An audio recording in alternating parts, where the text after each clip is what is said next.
Hey, this is Mike Moo, reporting from CES 2019 over here at the Bell booth, where they are showcasing their concept air taxi that they've developed in collaboration with Uber for future flights.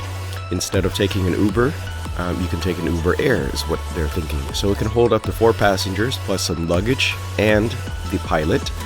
The flight controls are still being conceptualized.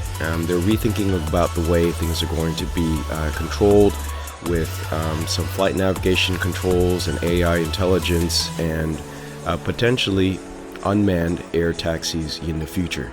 But for now, you have a pilot, and the maximum range that this can go is 150 miles at 150 miles per hour. So you're looking at just about a 1-hour flight time at this time.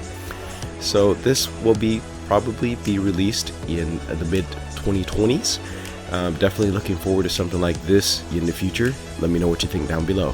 Thanks for watching.